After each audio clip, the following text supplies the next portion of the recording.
together from CSME on topics that we've treated before, like under these strategic models and performance management. We have topics now, a lot of subtopics under it, like 5 forces model. We have models of environmental analysis like PESTEL, like PORTER'S diamond under it too. So we are pulling them together in 1 or 2 videos. It's an elaborate topic in performance management, so that we can all have it as against having a link and go to get one video in a playlist and another. So we've pulled them together in 1 or 2 videos together. So we are going to be having under these strategic models and performance management topics on 5 forces model. We are going to have models of environmental analysis. We are going to be looking at ANSOB's growth vector analysis. We are going to be looking at Boston Consulting Group that we normally call BCG model. We are going to be looking at SWOT analysis. We are going to be looking at benchmarking. And benchmarking here under this topic 9, performance management, is a bit more detailed. And so we are going to do another video on it too. We are going to be looking at marketing also. We are going to be looking at value chain analysis.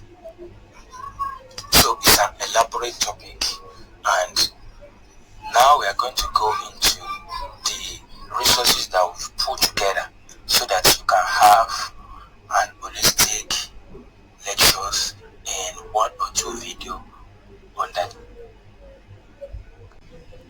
this topic.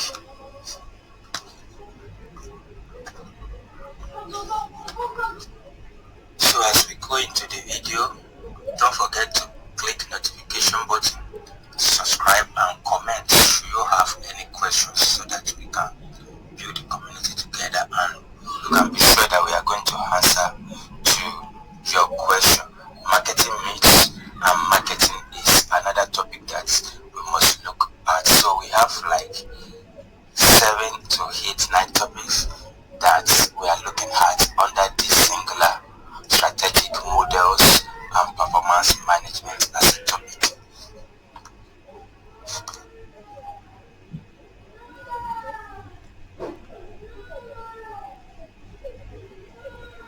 Hello everybody, Olatunji here. Today we shall be concluding on competitive forces.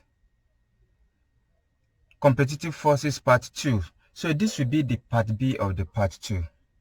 In the part A of the competitive forces part 2, we've looked at the life cycle model, the introduction of a product, the growth, the maturity, decline. We've looked at the life cycle costing, which we can equally call whole life cycle or whole life costing. Today we shall concentrate on BCG Matrix. BCG Matrix was propounded by Boston Consulting Group, and we shall be looking at their works and what they have to say about the competitiveness in the marketplace. Then we shall wrap up with the SWOT analysis. So basically, BCG Matrix is for strategic planning of market or product portfolio, how to go about administering and ensuring the survival and competitiveness in the marketplace, paying watchful attention to our product life cycle and how we can easily manage them according to their life cycle. So basically, BCG divides the graph into 2, the matrix into 2, the horizontal and the vertical. Let me show us. Okay, so on the vertical side is the market growth, that sees the rate at which the market is growing. And on the horizontal side is what we have, the relative market share, that is how many consumers do we have as an organization or as a producer in that market. That's what that one means. And the quadrant is divided into 4. So basically, BCG is telling us that we can have 4 groups of products, or we can categorize our products into 4. If it's not star, it's going to be question mark. If it's not question mark, it's going to be cash flow.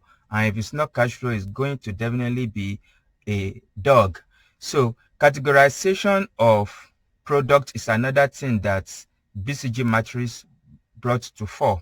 And they divide or group or categorize the products in the marketplace into 4. It's either they are stars or question marks, and question marks can equally be called the problem child or problem children, cash cows, and dogs.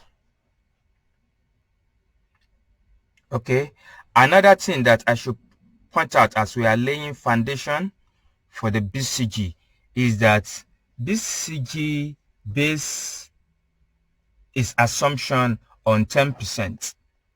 You can now ask 10% of what? For that relative market share and for that growth, market growth, they assume that if any product is growing by 10%, is a good product and it has prospects. But if not, reverse is the case. Likewise for the market share, if we can continue to have like 10% increase in our market share, BCG believes that, okay, the tendency is there that within a short period of time, we could be market leader and we could have a strong market presence. Also, BCG believes that the market share is critical and important to the survival of any organization or any product.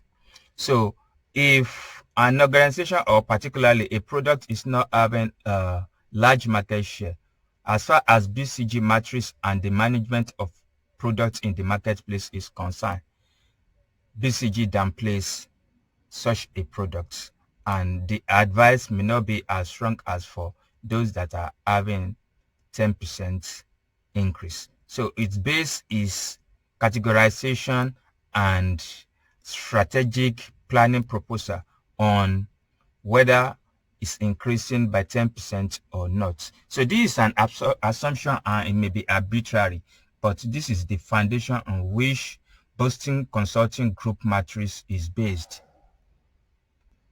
So before we move on, if you are listening to me and you've not subscribed, please go and subscribe, click the notification button and like us, comment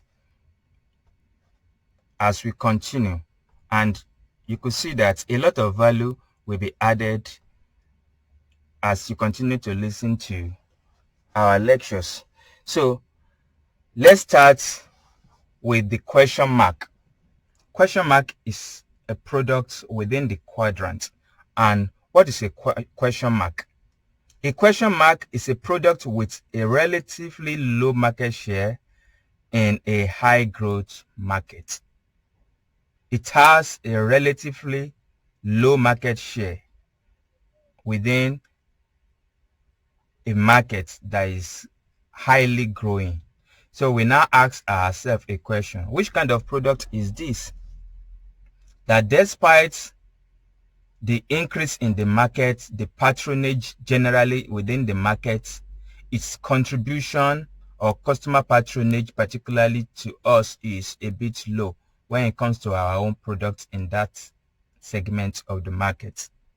And since the market is growing quickly, there is an opportunity to increase the market share, definitely. But initially, it will require a substantial investment of cash to increase or even maintain the market share. So maybe there's still some other push that we need to give to our products, and we need to expand more on it for it to have its own relative share. Don't forget that the market share determines a lot of the volume of sales we are going to make, and in turn the money that is going to come into the organization. And like when I introduced it, I said BCG Matrix play a lot of premium on having a high market share. So question mark, we have low market share, but the market growth rate generally is high. So now we have to decide strategically. A strategic decision that needs to be taken is whether to invest more heavily to increase our market share in a growing market, because the market is growing, but our product is not growing with the market, or whether to seek a profitable position in the market. That is, maybe we may take a comfortable position and say, okay, let us, we don't decide to be the market leader. Let us just be a player in the market. Then that's a comfortable position. Then we may not even look at, okay, whether the product is having more of a market share. But the concern now, you will take that position of not being a market leader. Let's just have some cash flow coming in from that product. Is that we are not going to be a market leader, and when we are not a market leader, BCG believes that the tendency is very high that we are going to lose out on that product eventually. So it could be upfront that we decide that, okay, let's just withdraw this product and position ourselves into another market. Okay, so let us move on into looking at a star product. What is a star product?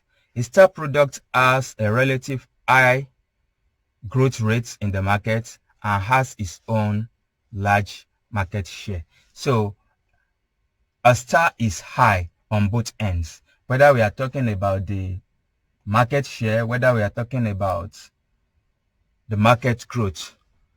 We are having our chances correctly in the market. So a star product is a very good product.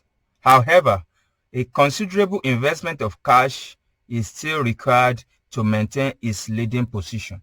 Don't forget that competitiveness and competitors are in the market, and it will relax because we have a market share that is large in a market that is growing. Our competitors are not sleeping. So we need to be more pushful too to maintain our position. They probably use up more cash than they earn, and at best are cash neutral. So this is a star product because we just have to push it to remain in the position we are.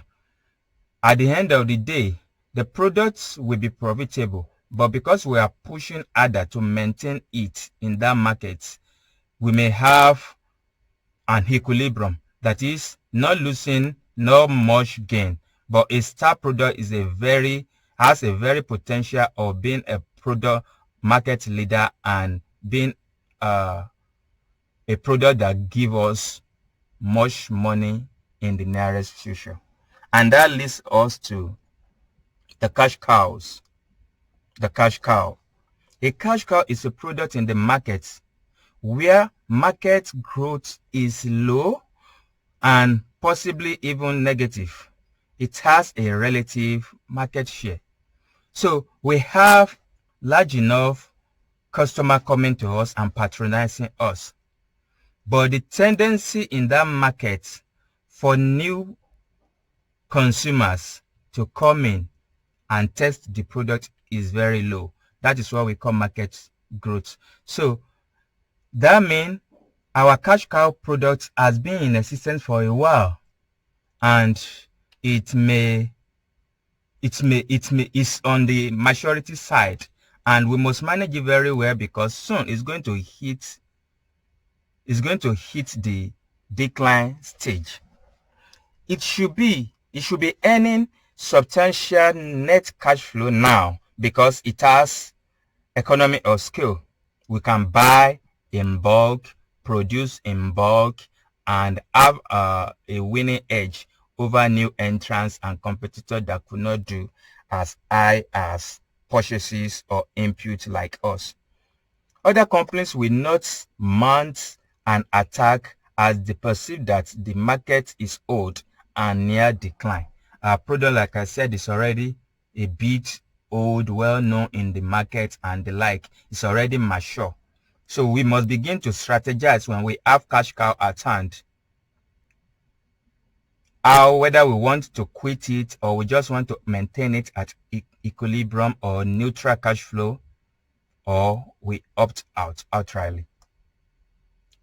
Cash cows should be providing the business entity with cash that it needs to invest in products like question mark or star. So a cash cow product is a very good product in the sense that it's bringing in money to us now. But we need to manage it well by investing in products like star that have high relative market share and high growth.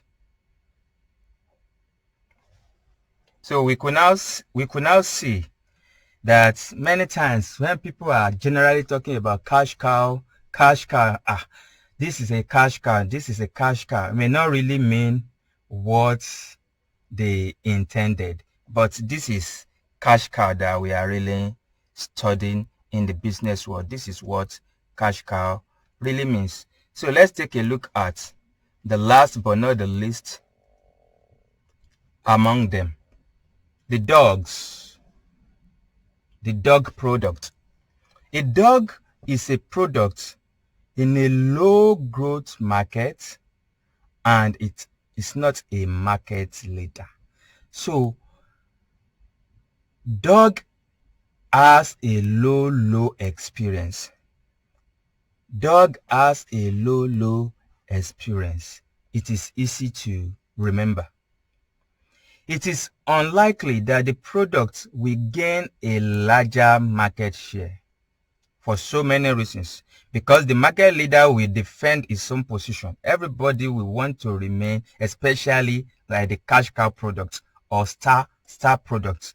So it will have a cash cow product or a star product in a market segment in which we have dog product at hand. The people or the producer of the cash cow and of the star products will defend their position, and the dog may not have its chances. So it should be evaluated for potential closure majority of the time, and based on BCG. Don't forget, BCG Matrix plays a lot of premium on market share, and because dog will not have market share that is large and the growth rate or the growth potential is very poor, so closure or withdrawal of such a product from the market may be inevitable and is better done earlier than later. A dog may be providing positive cash cow, although the entity has a relatively small market share in a low growth market or is already declining. A strategic decision for the entity may be to choose between immediate withdrawal of the product from the market or enjoying the cash flow for a few more years before eventually withdrawing it from the market. But it is better that such a decision is made drastically earlier than sooner. If not, we may continue to pump money on a product that eventually may not bring the best reward that we actually anticipated. So these are the 4 products that we have under the BCG Matrix quadrant. So the matrix actually helps management to decide on a portfolio of products or the business units for both short-term and long-term returns. So it helps the management to position the product and to manage the product and how to responsively respond or proactively respond to the market demand. So for the purpose of our exams, now, using BCG, when we are talking about cash cow, now we'll be talking of a product that has a low market growth and has a high market share. So a cash cow has low market growth, high market share. Please don't forget this. And one of the strategic decisions management should make is to defend and maintain the market share. Also, we could spend on innovation so that we can increase the market share for cash flow to grow into becoming the market leader. But our question mark, don't forget what the question mark is. It has a low market share despite high growth potential in the industry or in the segment. The question mark has low market share but high growth rate in the industry it is. So what can we do strategically for a product like this if question comes? The product will need a lot of new investment to increase its market share. So the organization should push and pump cash into it. The strategic choice is between investing a lot of cash to boost the market share or to divest, withdraw the product, and abandon the market. A star product, when we are talking about a star product for our exam purposes, what should we remember? We should remember that a star product is in a high growth market and it has its own market share. So it experiences high on both sides of the quadrant. High market growth, high market share. So that is why we call it a star. How should we manage a star?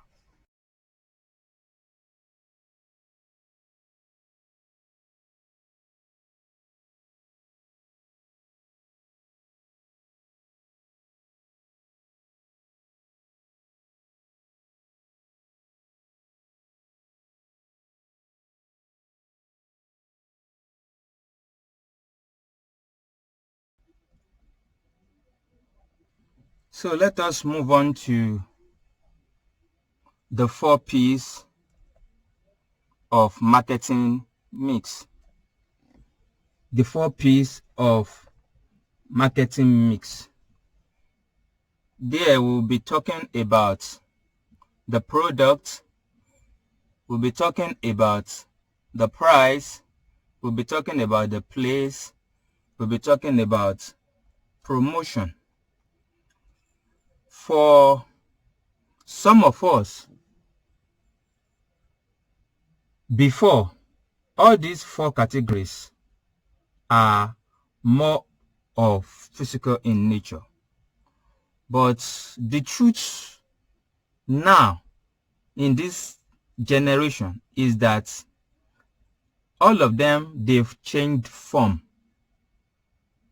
They've all changed form. So the 4 marketing mix, they are not the same again. Even though it's still price, product, place, and promotion. You can say, Gbenga, what are you talking about? So for a marketer that wants to market a product strategically, the product now, unlike before, could be online. Like this service that we are rendering now to you is online. We are never in the classroom, but the same lectures go on at your convenience. You can be in your car on your way in the traffic to work or from work. even cooking for women, and you are listening to me. So the product has changed form. And for strategic capability, an organization must know and design their value chain around the changing nature of their business or businesses. Price too. Now, when we are pricing, we are not pricing has become dynamic too. Pricing has become dynamic. Like, you can't have one price even for the same product. You cannot have, again, that, okay, let's say I want to sell a book, one of my book. The price at which I'm going to sell for the hardcover is different from the price I'm going to sell for the normal paper cover. It's going to be different from the price that the online buyers are going to buy. So pricing too has changed form and must be considered when we want to sell a product. Also, place has changed too. We don't need to be physically present somewhere before we can sell again. We can sell anywhere in the world. You can be in Nigeria and sell in Japan, South Korea, North Korea. You can even sell Afghanistan and the like. You can sell in any part of the world while you are at the other remote place, end of the earth. Because the place too is now dynamic. Promotion too has changed. Before, it must be hard copy. You print a leaflet to give to people and the like, or you go out and bring some things together on a platform, advertising, calling people's attention. But now, at a click, just at a click, million people could hear you, million people could view you, your promotion, your advertisements. So everything has changed, and the dynamics of the recent environment must be considered when organizations are putting together marketing mixture or how to promote or go about selling their products. So now let us move on to critical success factor. Critical success factor. So what is critical success factor? Simply put, critical success factor is something or those things that we must have in order to thrive in a business, in a market, to venture into a new thing. Without these critical success factors, thriving or accomplishing becomes extremely difficult. Hello, everybody. Gbenga Olatunji here. Today, we shall take a look at competitive forces. Competitive forces. And we shall take a look at what market is. What market is. Then we go into product market. The market, the product market. Then we take a look at industries and sectors. What are industries? What are sectors? Then we will know what companies must strategize about. What the people at the governing level of affairs in every organization must strategize about. Then what are the types of industries? Like the fragmented, the global industry, some mature industry and the like. We'll take a look at the types of industry. Then we go into convergence. Convergence, that that is convergence market and the like. And we will know why do industries converge, what factor cause convergence. We are going to examine it, like the demand-led, supply-led convergence. We are going to examine it. Then the 5 forces model, the 5 forces model of competitive forces. We will take a look at it, like the threat from the potential entrants, its effects on the profitability and the like, threat from substitute, suppliers bargaining power, customer bargaining power, competitive rivalry even within the industry. We are going to take a look at it. Then we are going to summarize the 5 forces model, what it entails and what managers of businesses must look at or look out for. And from there we'll call it a day for the part 1 of competitive markets, for competitive forces. Then we meet for part 2, where we'll be looking at the life cycle model, BCG Matrix and the like. So if you are ready, I'm ready. Let's go today into our slides. First of all, what is market? What is market? Markets can be defined in so many ways, but we could say a market can be defined by the products and the services that are being sold into it, like fashion and clothing market. It's a market on its own. Banking is a market on its own and the like. We can equally define it in another way by who we are selling to, the customer and the potential for the products and services. We can say the consumer market, the youth market and the like. That means it is customer focused in definition. We can equally define markets by geographical location, the area, the territory we are selling into, be it global markets, local markets, geographical markets, Nigerian markets, South Korean markets, and the like. It could be global, just as I said. It could be localized markets. And when we are talking about the product market strategy, is basically focused on the targeted market. That is, it is everything we are doing is about how to ensure that we have upper hand in that industry, targeting our market. That is, maybe by people definition or by product definition and the like, but it is customer centric.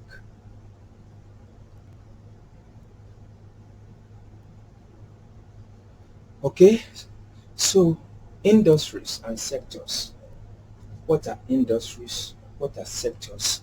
Basically, when we say an industry, we mean concentration of many producers of similar things or complementary goods and services that complement and enhance one another in an environment. So that is an industry, and we can say it's a sector too. An industry consists of suppliers who produce similar goods and services, okay, like aero industry, travel industry, and the like. Within an industry, there may be different segments, and we are going to get into that in detail, the fragmented and the like. So what we are saying now is, when we focus on our target market, even within that target market, we still need to refocus on who particular target buyers that we really want to serve. So even an industry can still be segmented. Like, let's take a look at educational industry. In educational industry now, there are still a lot of segments: the tertiary, the primary, the secondary, and the like. So even within an industry, it could still be segmented, and company must make strategic decision, especially when the organization is being formed. Decisions that are strategic in form of which industry do we want to go into? Which industry do we want to go into? It is highly critical because this will determine a lot of things that we are going to do, go into, or what we are not going to do. The industry will dictate a lot about our strategy. The market or the markets in which they will sell, which market do we want to sell into? The youth market, the elders market, and the like. Companies in different industries might sell their goods or services to the same market. Can you imagine? Just like the educational industry that I cited that example. In that industry, some people are there and they are selling to the tertiary, yes, tertiary education. And those tertiary education and the student too will still buy other things. So even within the same industry, different markets could be formed.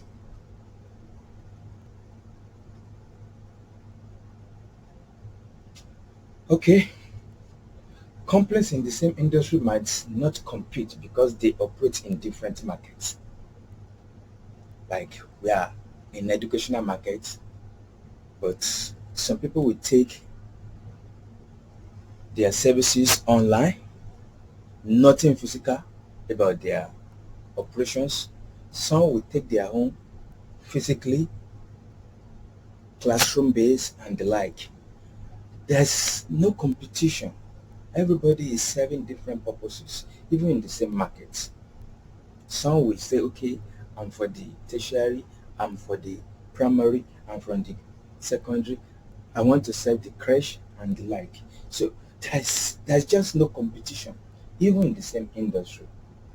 And managers, in their analysis of their strategic position, management need to recognize which industry and segments they want to operate in, and I'm emphasizing this, and also which markets they are selling to. Can we see the difference now? The industry and the market. Market is people focused. Educational industry, that's an industry. But the tertiary segment, the primary segment, and the like, the professional segment, just like we are, is a market on its own. Okay, let's move forward. Okay, this is yours truly. Don't forget to like us and subscribe to us. I want to believe you've been enjoying our videos so far. Let's move on to the types of industry. The types of industry. We've defined what an industry is already. So let's go into types of industry.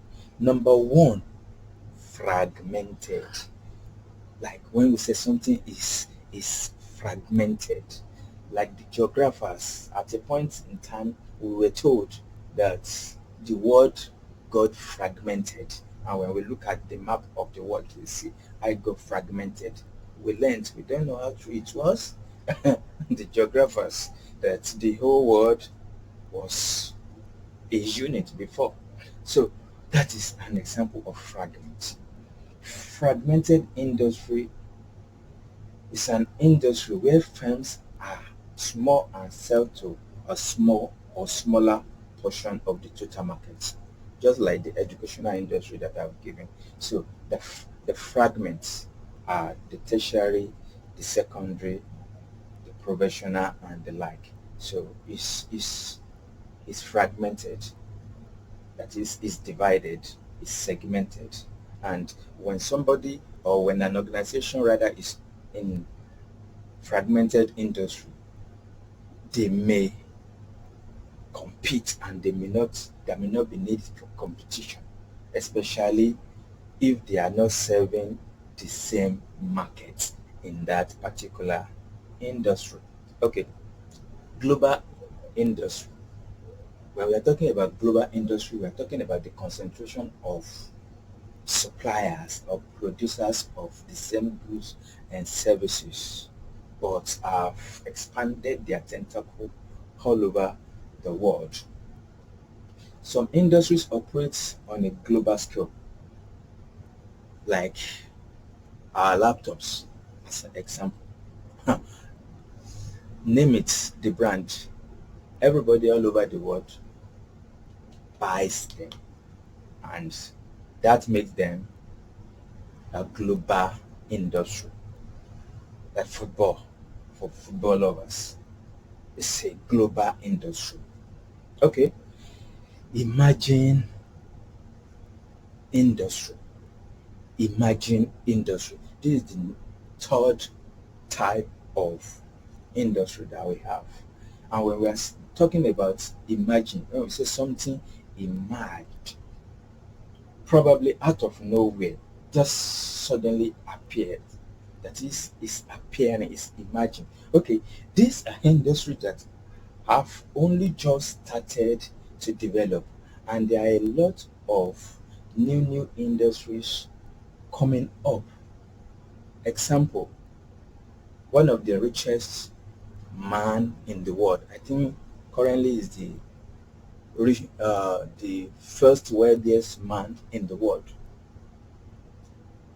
Is a pioneer of space travel, in which you can decide to go and see the moon, and see the Mars, the Jupiter, the Uranus, the Saturn, and the like.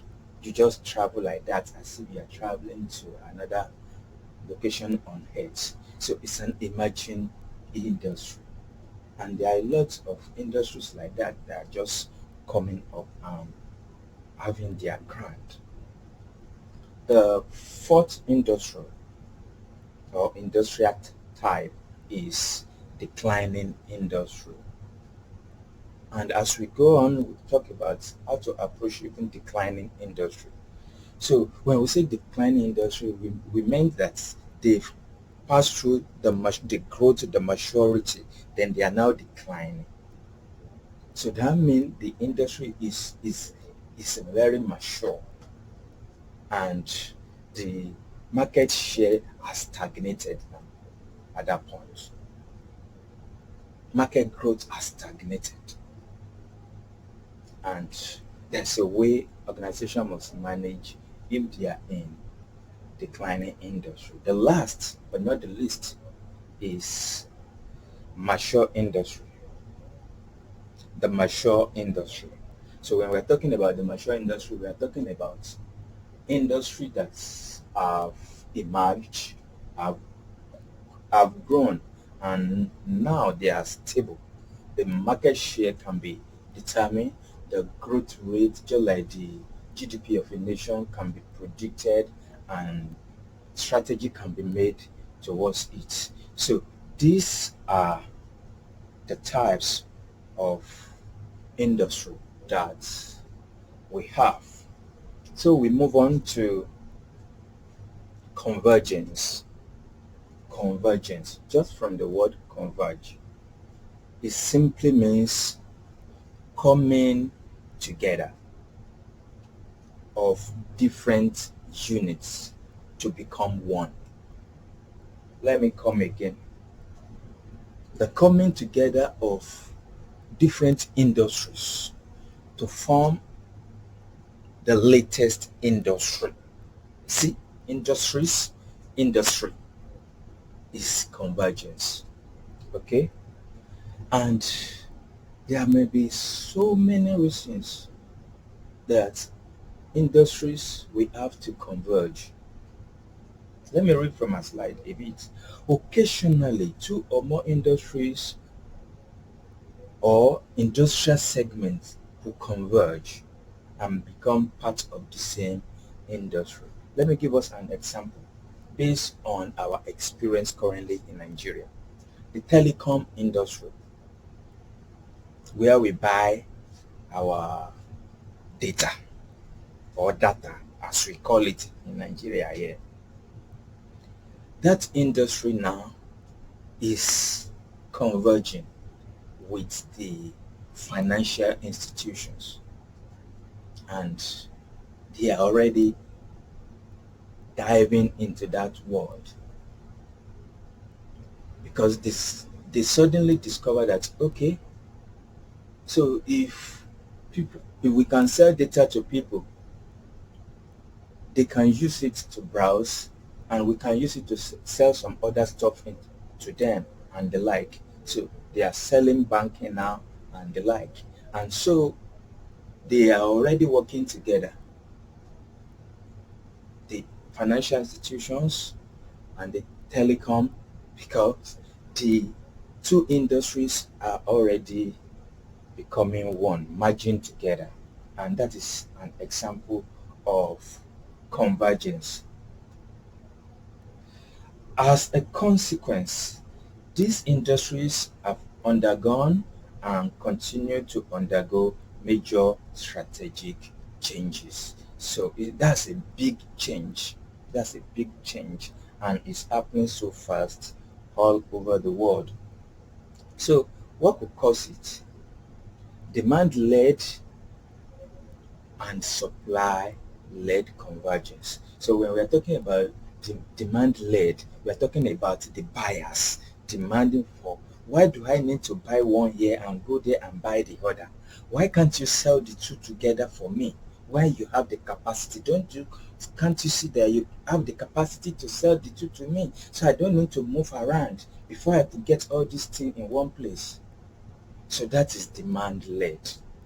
And supply-led, like that of the telecom industry, is when the producer just realize that I can take more of this into my package and sell it as a unit. So when the supplier or the producer could notice that, okay, they could do more to enhance their product, that is supply led. But when the customers, the buyers, are demanding for the products to be merged together for the obvious advantages, that is supply led convergence.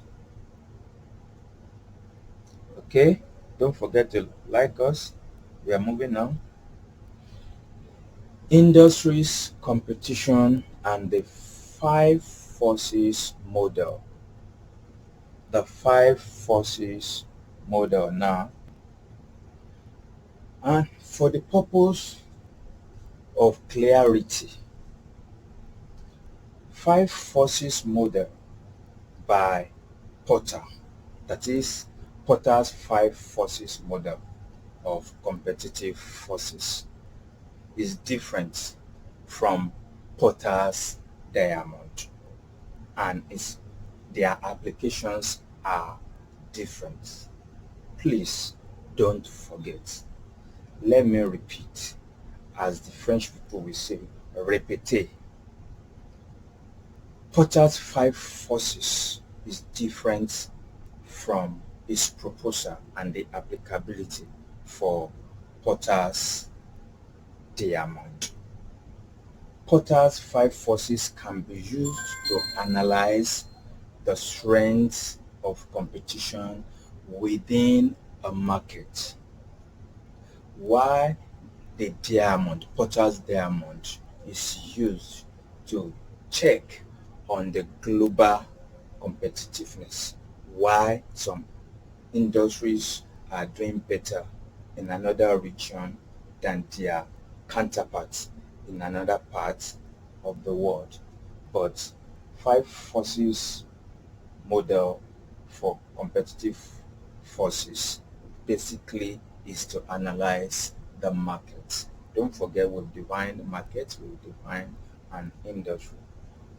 Okay, so managers of companies must focus on strategic positioning, and strategic positioning cannot be taken without first of all knowing their strategic choices.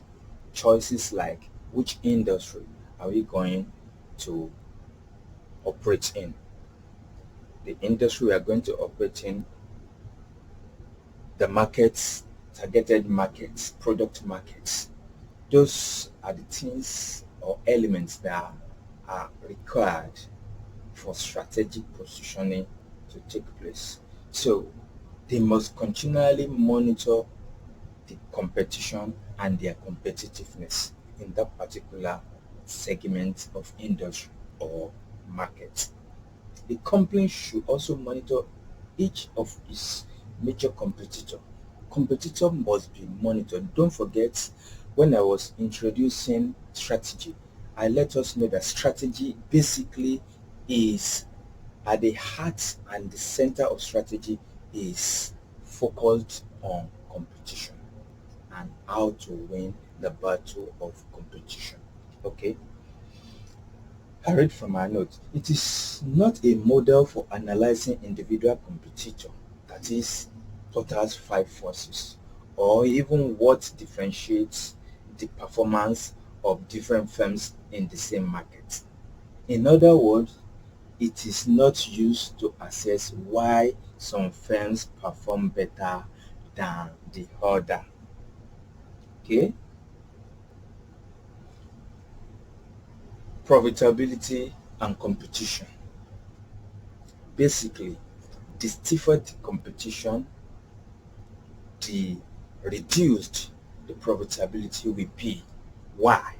Because a lot will go into maintenance and survival.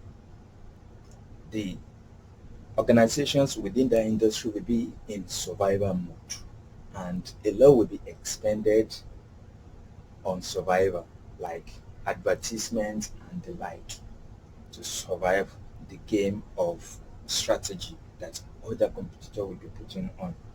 In addition, the 5 forces model can be used to explain why some industries are more profitable than others, so that companies operating in one industry or market are able to make bigger profits than companies operating in another industry.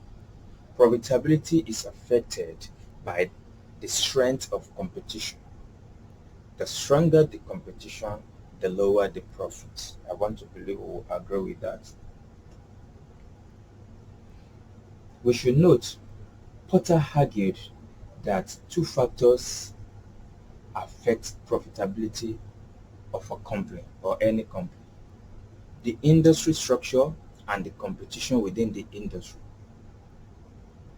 and the organization's competitive advantage. So now that competitive advantage will be internal strength, internal competitiveness that they have that and can use over the other competitors. Okay, moving on. So these are the forces. These are the 5 forces, as you can see. The threats from the potential entrant, the threat from the substitute. At the center of it all is the rivalry happening within the industry. Also, the supplier's bargaining power is a big threat that must be monitored, and also suppliers and customer bargaining power too is a force on its own.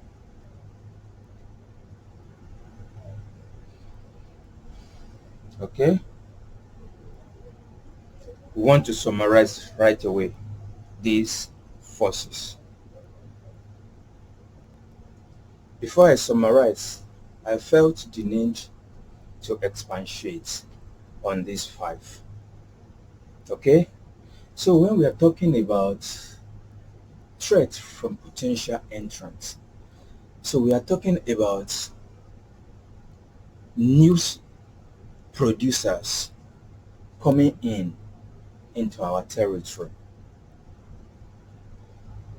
new suppliers coming in, organizations that could do similar things that we are doing, services we are rendering or products we are producing. So, and why are they coming in?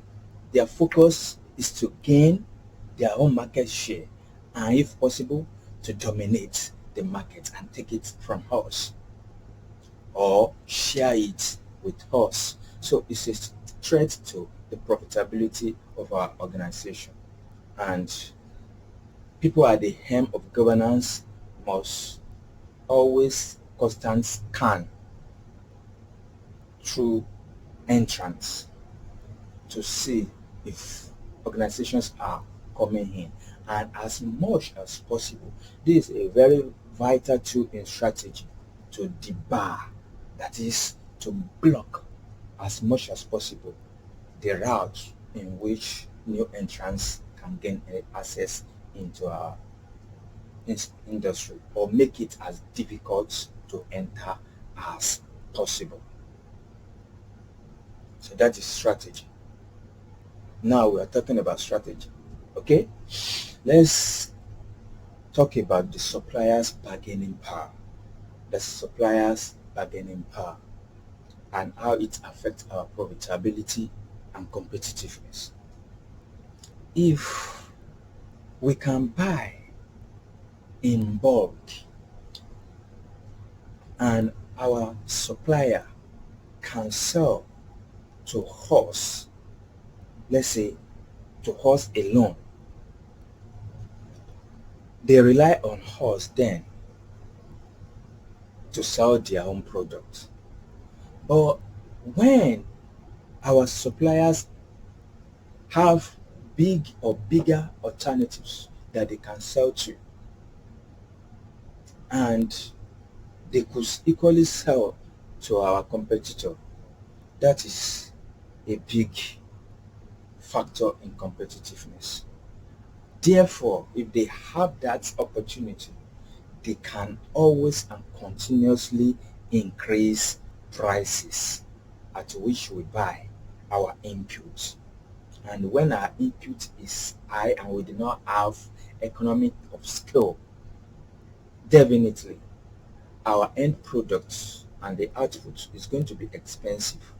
And if it's expensive and our competitor could produce cheaper, then it can lead to a situation in which we may be losing our market share, and that could have significant negative impacts on profitability and survival of the organization. The third one, the competitive rivalry, and this is at the heart of the 5 forces model. Competitive rivalries, simply put, is talking about the industrial structure, that is, within the industry itself. They are going to have some significant leader, like the market leader.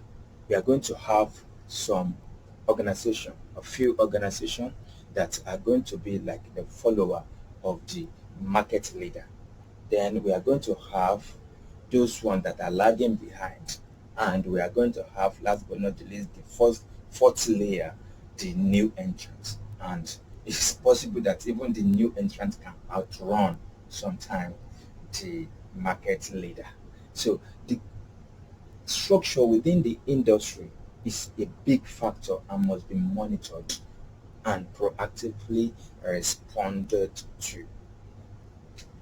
Customers bargaining power, that is, people we are selling our products to, the market we operate in.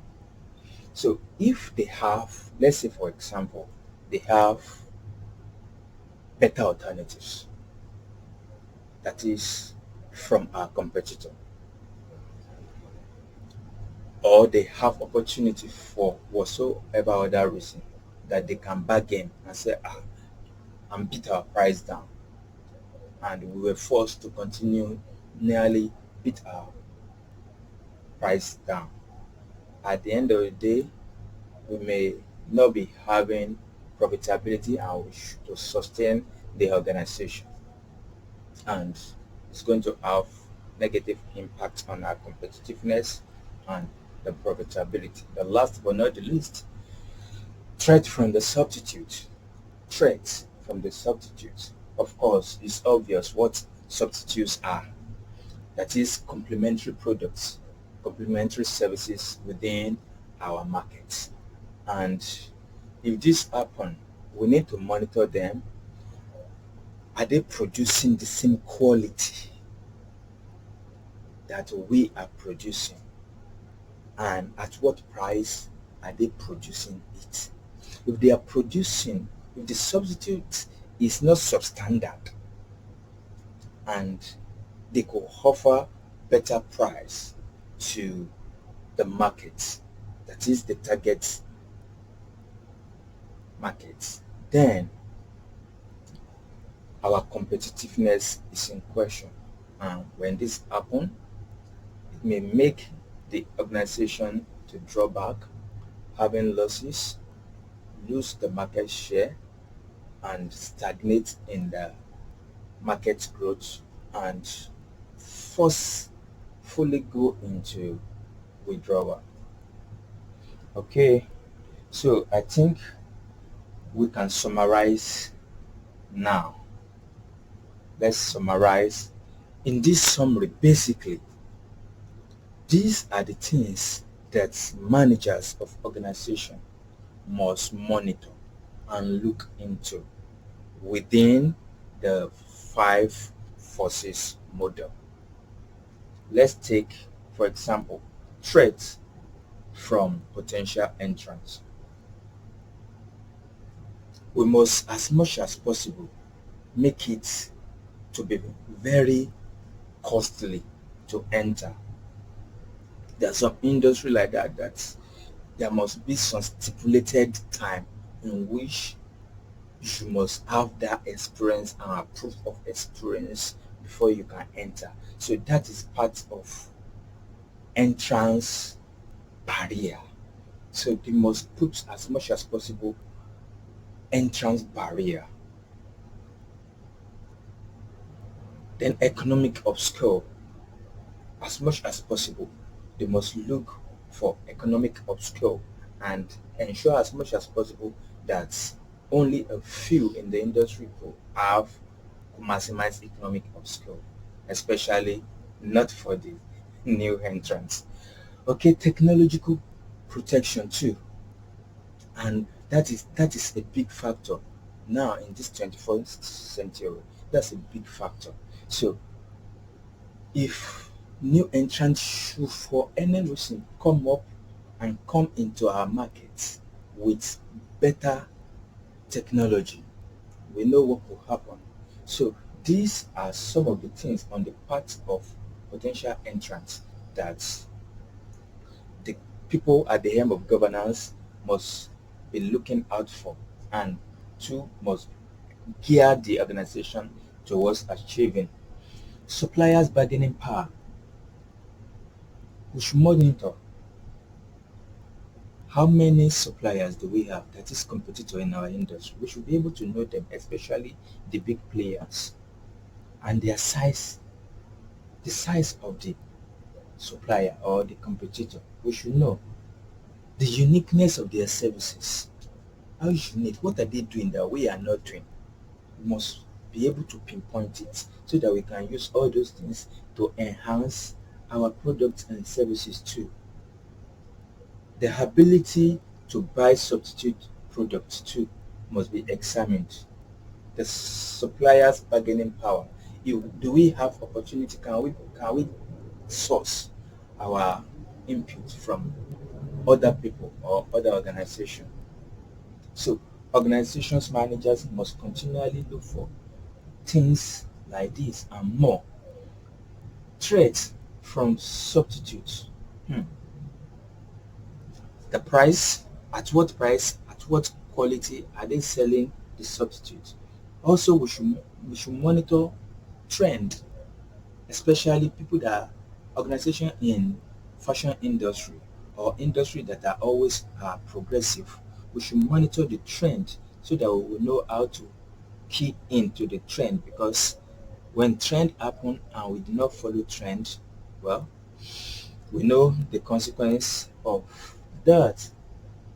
Competitive rivalry, customer loyalty. I want to pinpoint that. In competitive rivalry, customer loyalty, we'll see like the airlines now, what they do, the mileage of travel. The more you have mileage of travel with them, the discount and the like, they calculate it. So when there is stiff competitiveness within an industry, these are some of the things that strategies rather that leaders could use to ensure that they are still in the market to play in the big league. Last but not the least, customer bargaining power. We should be able to monitor as organization leader, or at least estimate who our buyers are and the numbers of our buyers. That is, we should be able to determine our market share, the market capacity. Is key. Is then we can monitor and assess ourselves. Are we market leader and are we not? Like, let's say for example, our product, there are 1 million people that could buy such a product, and let's say our organization is selling maybe 300,000 units per annum. So if for any reason another competitor is selling, let's say 500, then they become the market leader and we may be like the immediate follower. So, but we will not be able to know our position if we cannot estimate our market generally. So we must know what could be the number of our consumer. With this, I want to thank you. As we move on, we'll be rounding up now and I'll be signing out. We are going to meet next time for part 2. And for part 2, we'll be examining life cycle model, the BCG Matrix. Then we move on to the model 4, which is the internal analysis. The internal analysis. Please, if you've not subscribed to GJAMES Associates, we are value to life, value to your business. Please go and subscribe. Please go and subscribe. I see you in part 2.